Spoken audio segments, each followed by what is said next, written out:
ben hier vlakbij Dublin in Ierland. En bij Ierland dacht ik eigenlijk altijd aan een beetje grauw, vies weer. Maar dit is dus ook Ierland. Palmbomen en daar verderop zijn zelfs elke ochtend dolfijnen.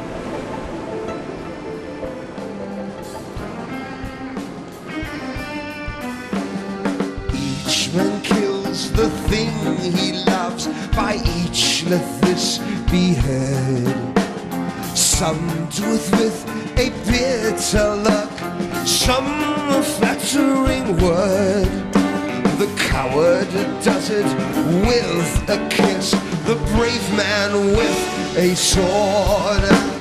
Ik ga zo meteen praten met Kevin Friday. Kevin Friday is een artiest in de ware betekenis van het woord. Hij is begonnen als muzikant bij de Virgin Prunes. Hij acteert, hij maakt soundtracks, hij is adviseur en steun en toeverlaat van U2.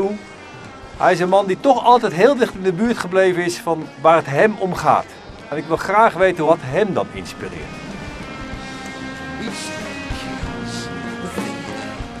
Kevin Friday, thank you very much for letting us into your house. It's like a fantasy, this whole environment here. Yeah, I mean, we're not as flat as you guys. No. But when the weather is bad, it's really bad. And when it's good, it's beautiful. Yeah. Well, I shouldn't tell too much because then you get all the tourists and you don't want them to come over. Yeah, it's mainly bad. It's the truth. The first club we're gonna see is David Bowie. Yeah. David Bowie plays a very important role in your whole career, or was it just the start of a career? How should we? Well, he would be an influence in my career generally, but more so when I was a young kid.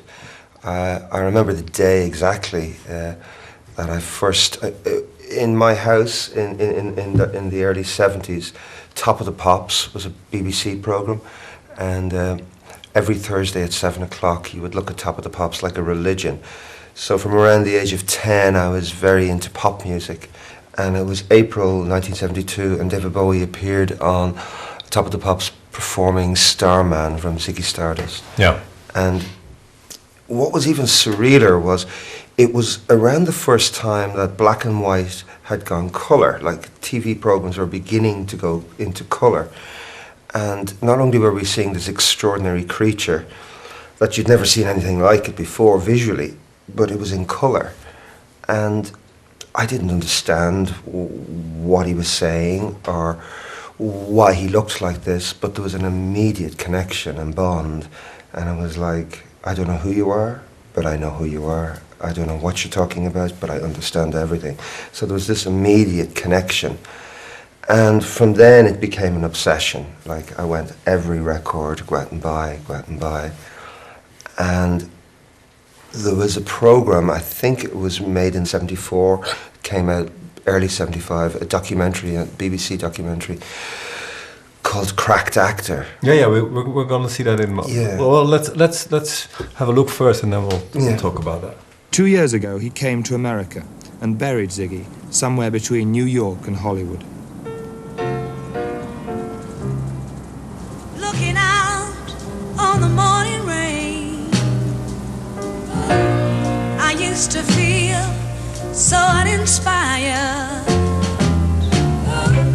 And when I knew I had to face another day, Lord, it made me feel so tired.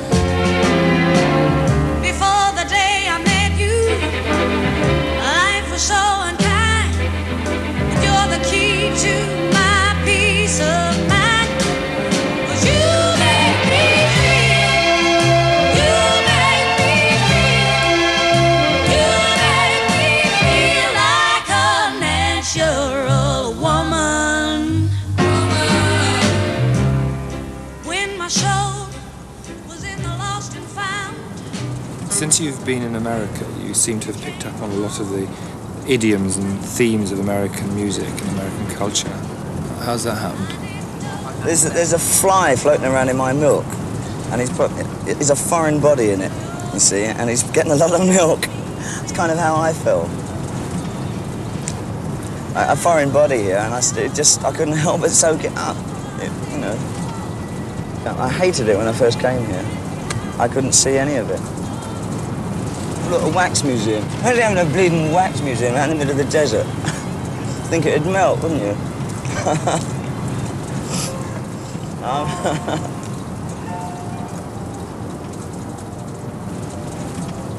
What made all of this important to you? I mean, with your background, why were you intrigued by all of this? It was, I mean, it filled a vast expanse of my imagination. I was always pretty imaginative. And the imagination can dry up in wherever you're living in England often. I mean, if there's nothing to keep it going. It just supplied a need in me. America became a myth land for me. I think every kid goes through it eventually, but I just got onto it earlier.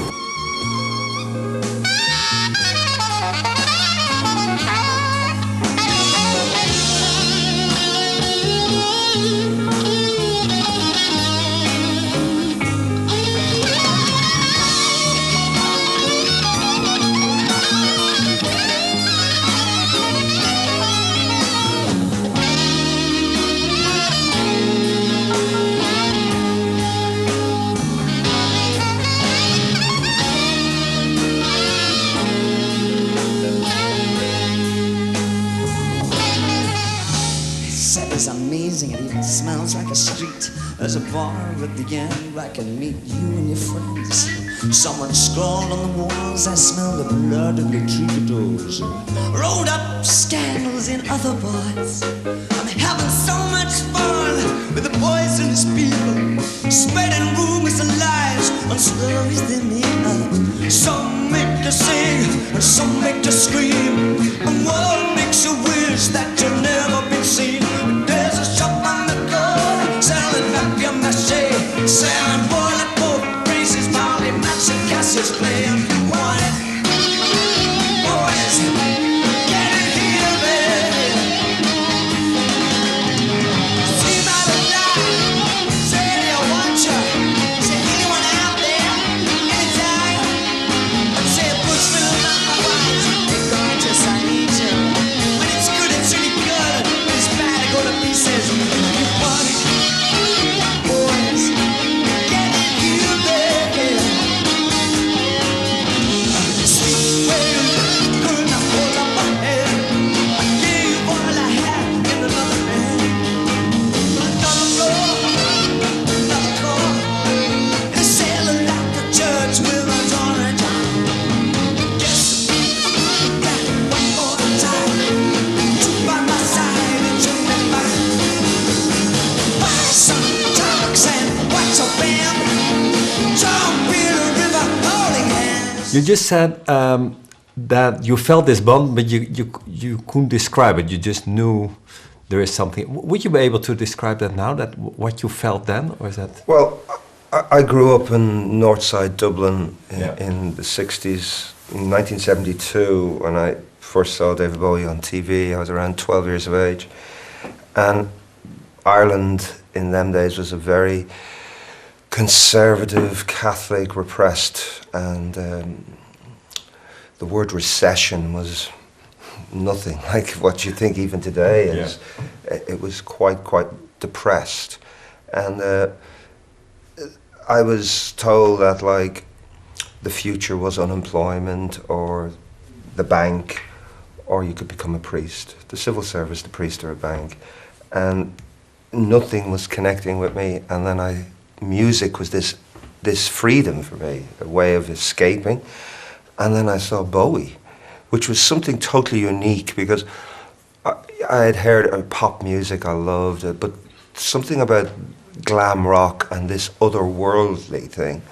And it sort of told me that like I didn't have to live in the grey, dull, dark Cedarwood Road, Northside Dublin. So there was complete escapism through music. And then what he was saying seemed to be talking to me personally. Like one of the great things music, even today, is it sort of says you're not alone. Somebody else is with you. And Bowie's early music and most of his music dealt with alienation and not feeling part of something. So even though you're only 12, there's an instinctive thing that connects. You know, you don't fully understand. It's just it's an instinctive thing. And did you also consider the possibility of making music yourself, or in the beginning you just felt this? No, there was connection? Bowie was, to me, it was like this god. When at 12, it was like he wasn't from Earth; he was from Mars. He was this god, and I felt even the whole idea of music was untouchable. It was like these superstars, these geniuses that went to some surreal university. So I never thought I could be a musician until really punk rock. And was it just the music you felt connected to, or was it because he has this whole theatrical actor eye? He even changed his identities, it seems. You know, he went to the States to change his identity. I didn't like that documentary, which is a very extraordinary thing, because what you see is in the early 70s, 72 to 76, he was probably one of the biggest stars in the world. But when I saw this documentary, even though I was only like then around 14, I didn't know he was out of his mind on cocaine or whatever, and it's pretty obvious when you look at the documentary. But I saw something where there was this very vulnerable man. He looked really vulnerable, but he was getting lost in something else. He had rejected the superstardom of Ziggy Stardust and went and embraced American culture and American soul music. It was the start of that. And in retrospective, you can look back and understand it, but I saw this, who I thought was this god, to be this like fragile, insecure guy, which made it even more attractive. You just said getting lost in the music. The next clip is of Joy Division. Well, let's take a look first.